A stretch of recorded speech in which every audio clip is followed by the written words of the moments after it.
So, die nächsten Videos werden dann auch gleichzeitig die letzten sein zur CitizenCon. War dann eine doch recht umfangreiche Analyse, die ich mir da angetan habe. Es werden aber auch gleichzeitig die bombastischsten und ich sage jetzt mal größenwahnsinnigsten Vorstellungen sein, die wir da serviert kriegen. Ich gebe mich diesem Traum gerne hin, aber Spoiler Alert von Anfang an, seid vorsichtig mit dem, was ihr euch erträumt und erhofft. Ähm, CIG baut hier ganz große Schlösser. Ob es Luftschlösser sind, das werden wir noch sehen, aber sie bauen wahnsinnig große Dinge. Ich würde sagen, wir fangen einfach mal an und arbeiten uns da Stück für Stück durch. Los geht's. My name is Rich Tyra, and I'm the Senior Game Director for Star Citizen and Squadron 42. Now, I've been at Cloud Imperium for many years, and I've read many Spectrum and Reddit posts. And one consistent question I always see is, what type of game is Star Citizen? And I've read many answers. It's a PvE game. It's a PvP game. What about non-combat? Ultimately, it's all three. Three types of players, one universe. So how do we connect those players to create a cohesive game, and not just a set of features bolted together? And it comes back to that elegant, simple question. What type of game is Star Citizen? Well, today, we're going to find out. Okay, so before we get stuck into Star Citizen 1.0, I think I need to clarify a few things. Firstly, what about 4.0? Where does that fit in? Well, 4.0 is the patch that contains server meshing and pyro. And fundamentally, it's an alpha development patch, which means it's adding further tech, features, and content to our alpha version of the game. Today, though, is beyond 4.0, all the way to 1.0. And the big difference is that 1.0 is the full release of the game. Okay, so what does that mean? How will it be different to a normal patch? Well, firstly, let's look at the 1.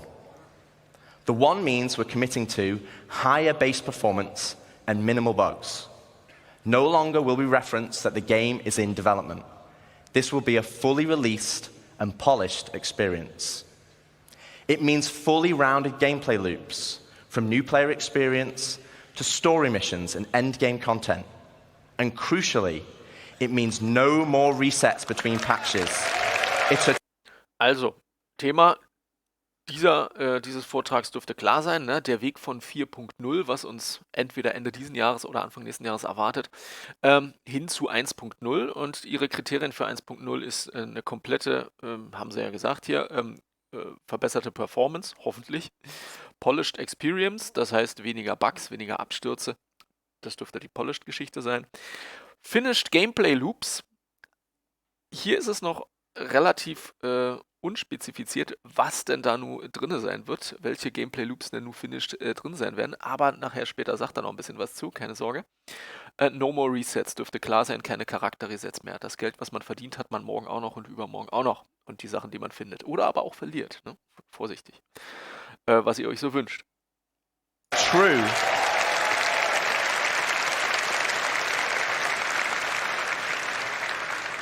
It's a true, persistent universe. So if that's the 1, what about the .0? Well, it's just as important.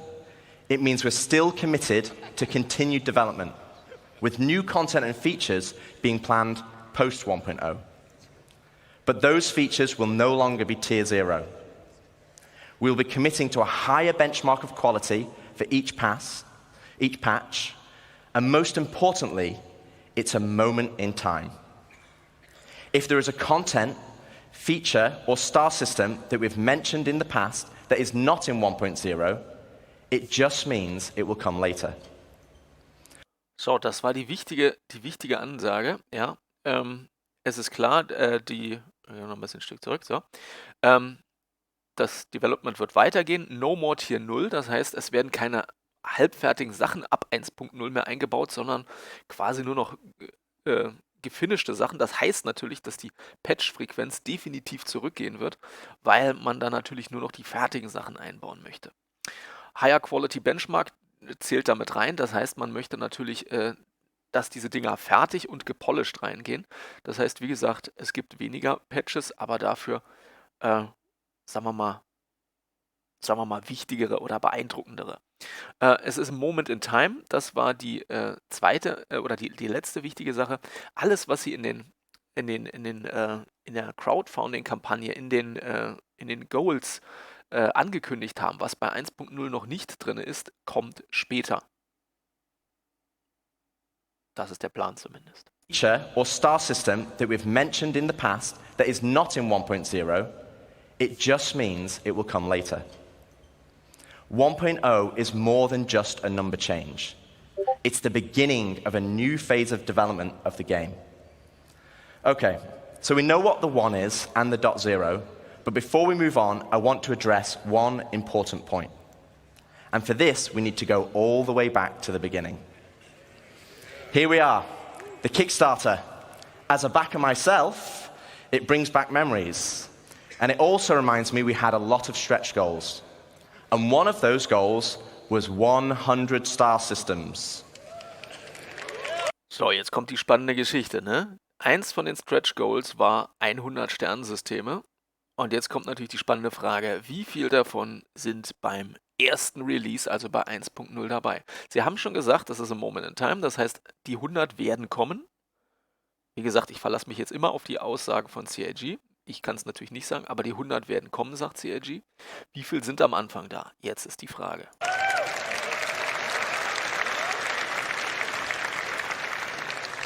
But, and there is a but, the star systems of old are not the star systems of today. They were based on the privateer and freelancer model. They were unexplorable planets with an isolated and small landing zone and had automated landings. And we all know how that went. To give you an idea, Stanton had 4 points of interest, and the entire 100 systems only had 90 POIs. Compare that to Stanton today, and we have 1,626 points of interest, and that is going to be dwarfed once we start using the Stararchitect tool you saw yesterday.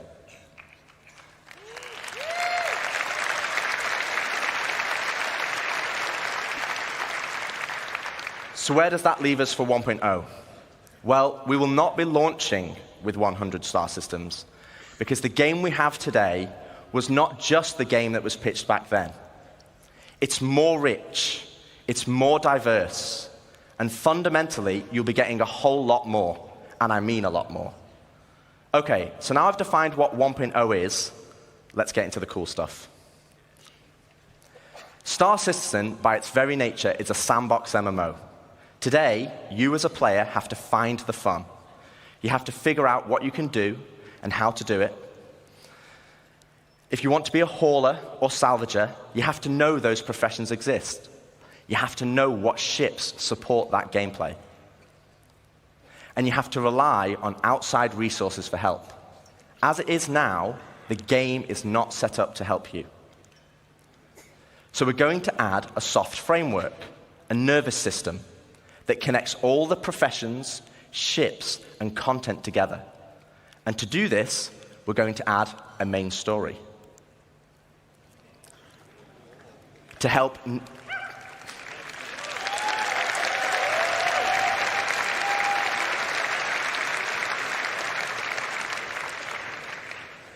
new and existing players, to help discover all the exciting features and content we have, to take them on a journey of discovery of what the game has to offer.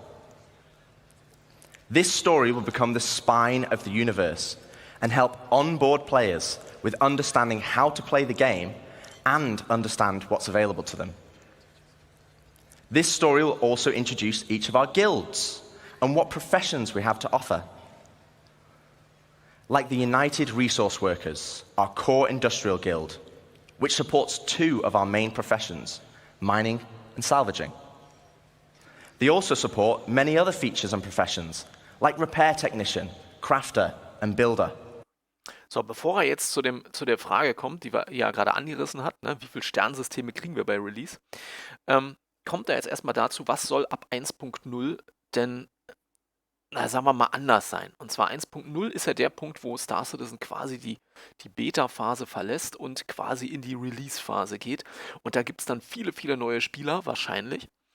Und diese neuen Spieler, die müssen natürlich auch in dieses Universum eingeführt werden. Wir dürfen nicht vergessen, wir sind, also wir nerdigen Star Citizen Freaks, wir spielen das Spiel seit 10 Jahren oder sagen wir mal die Demo seit 10 Jahren.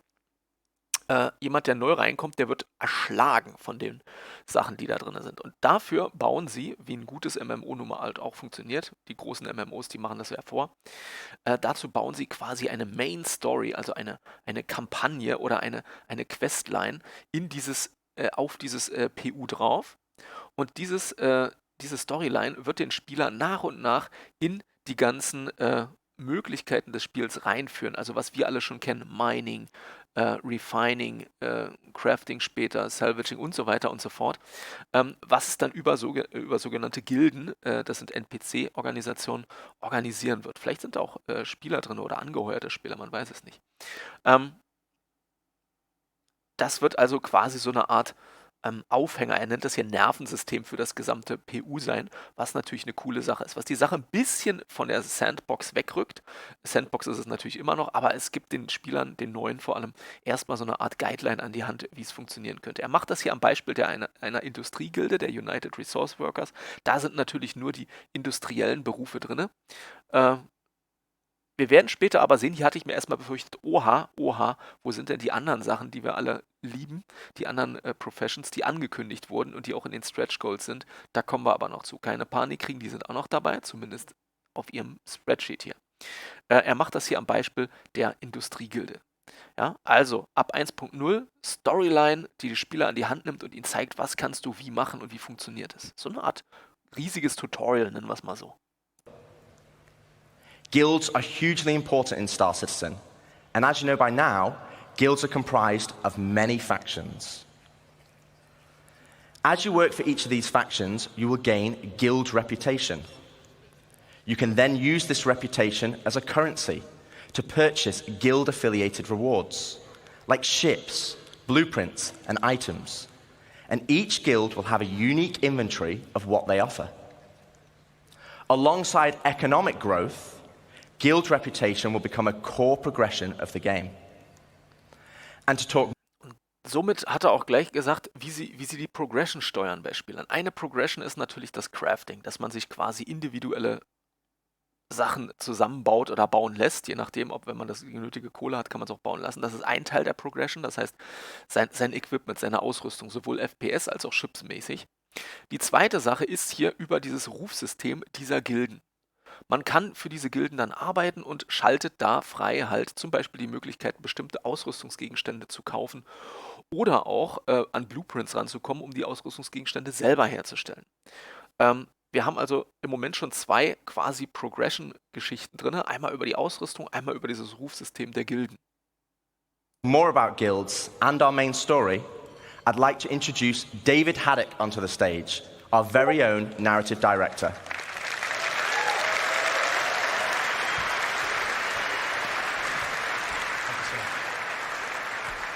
Thank you, Rich. Hello, CitizenCon. How's it going? Awesome. So yes, 1.0 is very exciting, and it's going to provide us probably our first real opportunity to finally inject a massive amount of narrative into the game. But we're looking to do that in several of ways. Now, Rich introduced the main story, so let's get into it. What exactly is that? First, it's a narrative experience. This will be a crafted story through the star systems and professions of the Star Citizen universe, taking players on an exciting adventure that will finally kick off the growing tension between Earth and Terra. Yeah. It will be NPC-driven. So while Squadron 42 will always be the place to go for AAA cinematic adventure, we're bringing a lot of the techniques that we learned from that to capture and build a cast of dynamic characters, some of which may be familiar, for both this story and the PU. And the main story is also designed to be sort of like a tour bus structure where you can hop on and hop off at any time you want to. So we're not also requiring you to do it. So if you want to log in day one and just go off and do your thing, you can do that. Or maybe you want to put the story on hold so you can go explore a new facet of gameplay that you just discovered. Go for it. The point is that you can complete it at your own pace. So that's the what. So why do you want to do this? What's the motivation to want to go on this ride? Like Rich said, for new players, it's a great way to ease into sort of the vast lore that we've been developing over 12 years. The gameplay, the locations that the game has to offer, and also give you a sense of upcoming stories that are about to come. But you've been playing Star Citizen for years. You probably know the lore better than me. So what's in it for you? Now, of course, we'll have rewards along the way as you complete missions and whatnot, but we're finally going to offer a big prize for completing the story. Citizen. So, da haben wir jetzt hier die zweite Bombe oder das zweite Standbein. Also, die Main Story ist dafür da, also die Hauptkampagne ist dafür da, einmal den Spieler an die Hand zu nehmen und ihn in die verschiedenen Professions einzuführen, ihn wahrscheinlich auch die Gilden vorzustellen, über die er dann später seine Progression macht. Der zweite Grund, warum man die Main Story denn abschließen sollte, er sagt, es ist kein Muss, man kann trotzdem spielen, aber der zweite Grund ist, wenn man die Main Story abschließt, man bekommt die sogenannte Citizenship, was ja vormals in der Diskussion war für den Abschluss von Squadron 42, dass man da die Citizenship, also den Status eines Citizen gewährt bekommt. Jetzt haben sie das offenbar verlegt in das Hauptspiel, also was heißt in das Hauptspiel, in das PU, wo man da seine Citizenship verdient über das Abschließen der Hauptkampagne, was ich eleganter finde. Und jetzt redet er über die Vorteile. Was hat man von dieser Citizenship? Ja.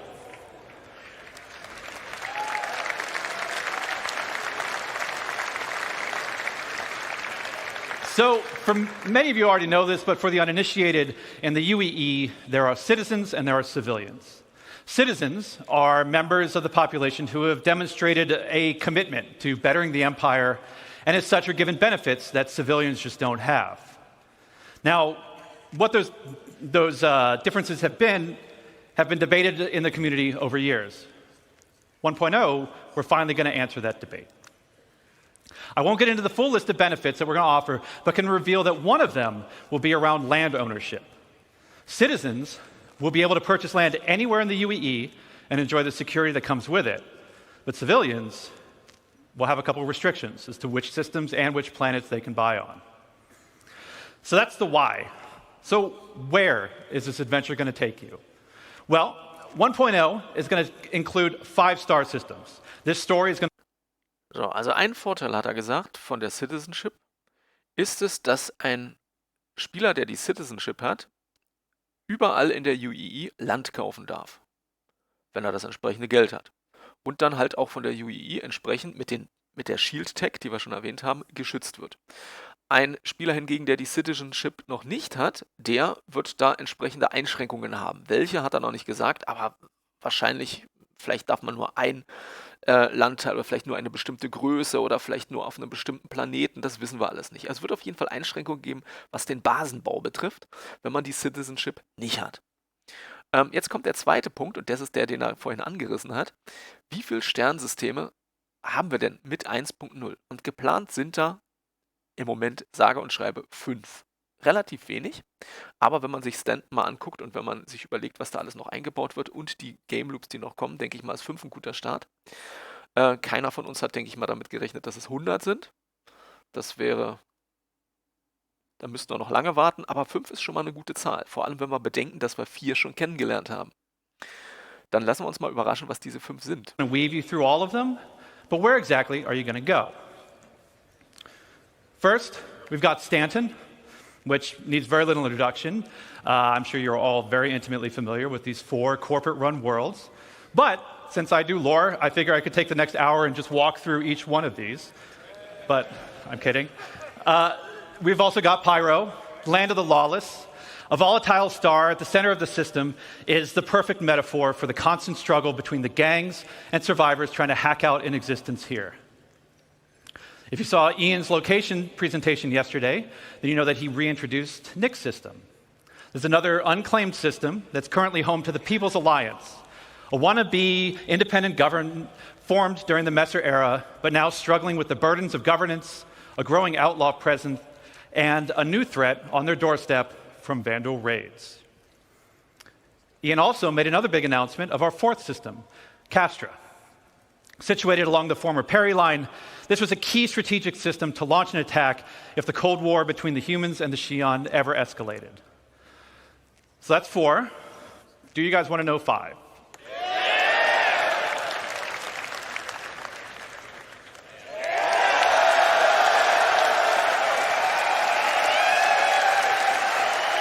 Yeah.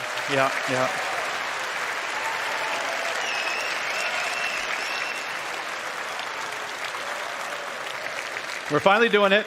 Considered by many to be the new jewel of the Empire, Terra has been a shining star against the more imperialistic tendencies of Earth, even in the darkest days of the Messer regime. Now, many believe that Terra should be the new center of the UEE. I don't know how you all feel about that. Yeah, a lot of division. But that's our starting 5. So, da haben wir den Reveal gehabt. Also, wir starten mit 5-Sternensystem. Stanton dürfte jeder kennen. Pyro ist klar, Stanton ist die von Firmen geleitetes Sternensystem. Pyro ist das Lawless-System. Da waren wir ja sogar schon drin, durften wir schon mal reingucken. Kommt hoffentlich mit 4.0. Dann haben wir Nix.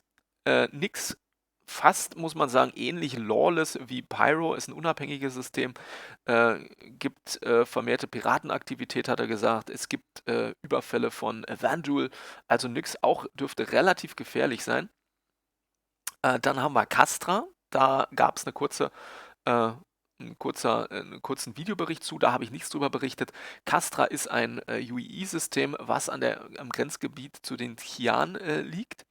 Und demzufolge dürfte es relativ gut überwacht von der UEE sein, auch relativ gut kontrolliert, dürfte auch ein sicheres Gebiet sein. Also wir haben hier 2 unsichere, 2 sichere bisher.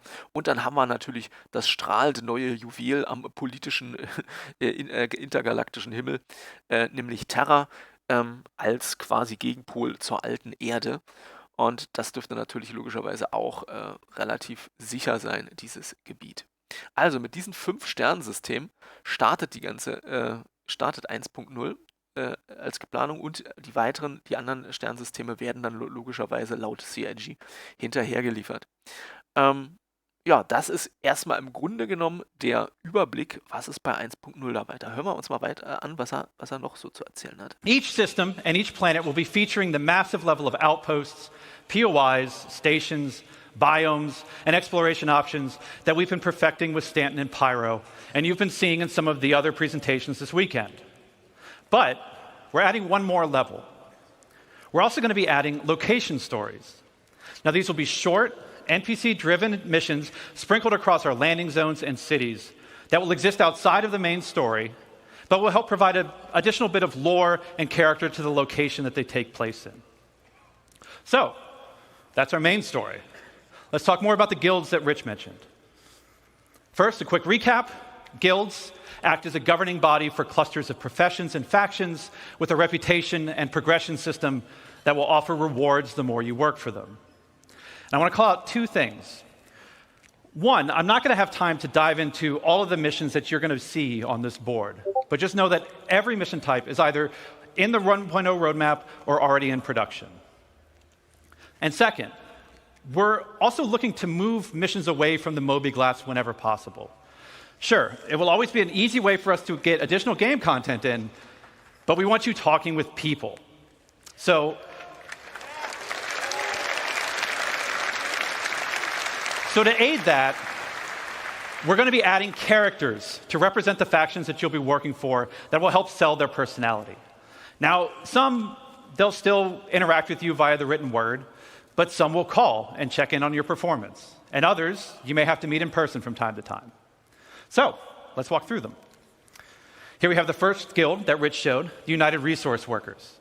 Whether you're eager to earn credits, mining valuable resources from remote corners of the universe, sifting through detritus to try and salvage some valuable components, or even just acting as a technician, you'll find plenty to do with employers like Shubin Interstellar. Also er geht jetzt nochmal speziell auf diese Gildentätigkeit ein. Wir haben ja schon gesagt, naja, es wird dann, wie gesagt, Ruf geben. Über den Ruf schaltet man Gegenstände oder auch Blueprints frei. Sie werden eine Menge mehr im persönlichen Gespräch mit NPCs machen. Sie werden auch Sidequests machen, wenn ich das mal so nennen darf. auch instanzierte Sidequests machen, das haben wir ja auch schon gehört, über die Depths zum Beispiel in Area 18 oder Lorville. Also es wird eine Menge wirklich zu tun geben. Ich denke mal, die 5-Sternsysteme werden bei weitem erstmal ausreichen. Ähm, ja, sie füllen das Ganze also noch weiter an mit vielen, vielen Sachen. United Wayfarers Club, and more. Next, you have one of the oldest unions. So, spannend wird es jetzt. Jetzt stellt er nämlich noch kurz die anderen Gilden vor. Die Industriegilde haben wir schon gesehen. Dann haben wir zum Beispiel die Interstellar Transportgilde, die sich mit Recovery von Cargo, die sich mit Cargo Delivery befasst, die sich mit Transportaufträgen befasst, die sich mit Handel befasst, mit Kurier. Ja, also da denke ich mal, das sind auch größtenteils schon Sachen, die haben wir alle schon, die kennen wir alle schon, zumindest in den T0 oder T1-Varianten. Aber es ist gut zu wissen, dass es nicht nur diese Industriegilde am Anfang gibt und es geht noch weiter. In the UEE, the Interstellar Transport Guild. This will be the go-to place for everybody looking to make their fortune hauling and trading. Some of the factions that many of you already work for now, such as Ling Family Hauling, Redwind, and FTL. And we're going to be adding something special for the So, wir haben also die Industriegilde mit Mining und Salvaging, wir haben die Cargo-Hauling-Gilde und dann haben wir jetzt hier die Imperial Sports Federation, die hier quasi, mal gucken, wir haben Parkour-Trials, Racing-Trials, Marksman-Trials, Racing-Pilot-Trials, also ganz merkwürdige Sachen, von denen wir alle noch nicht gehört haben, aber es wird auf jeden Fall spannend, ja, eine Sportgilde, auch nicht schlecht. Daredevils out there. The Imperial Sports Federation.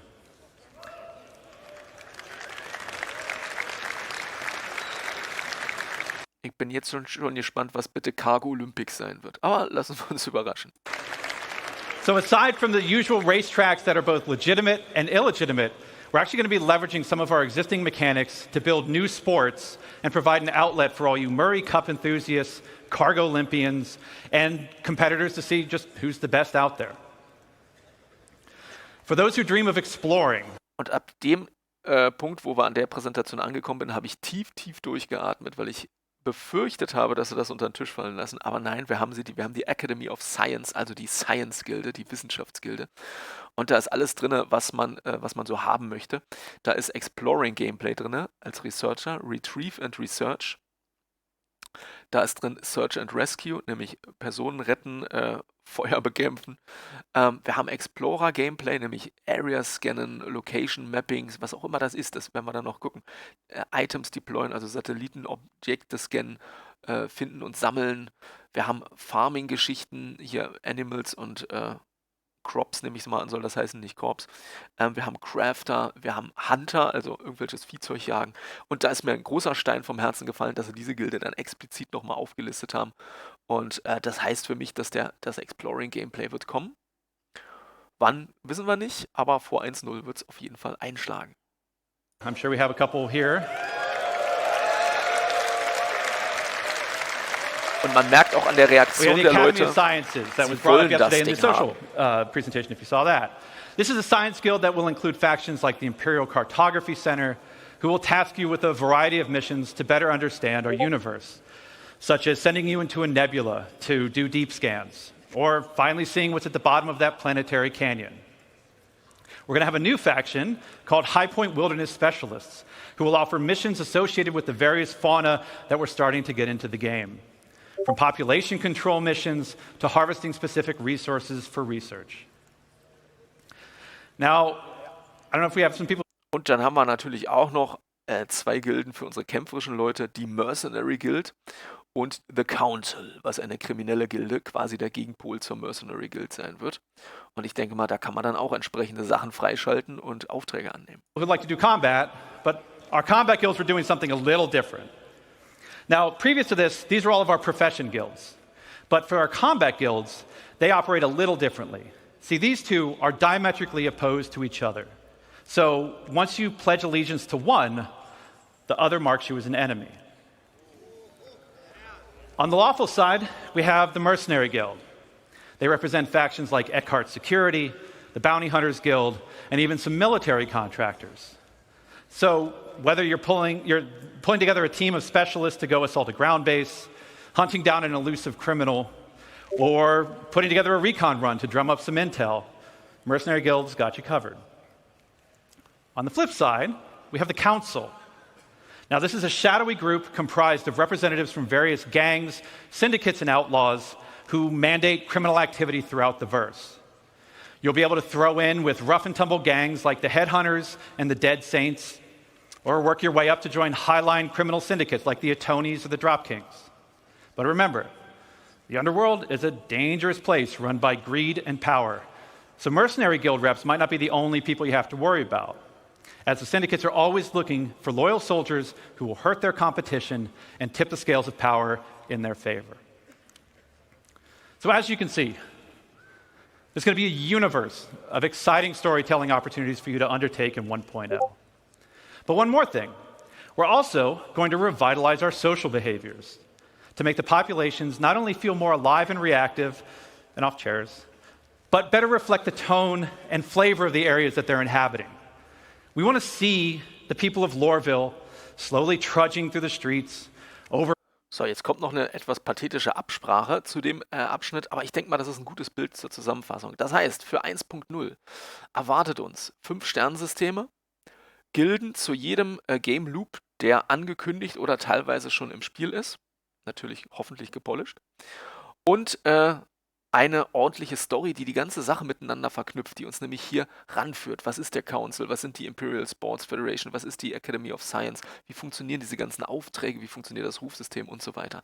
Das klingt nach einem richtig, richtig spannenden Ding. Das klingt natürlich auch noch nach viel Arbeit, aber es klingt nach etwas, was man wirklich, auf was man sich freuen kann, wenn man dann natürlich positiv in diese Sache denkt, auf was man sich freuen kann und wo man sagen kann, das ist ein Plan, damit kann ich leben. Und wie dieser Plan dann im Einzelnen und wie die weiteren Zukünfte und vor allem wie das Endgame aussieht, das verrate ich euch in der nächsten Folge.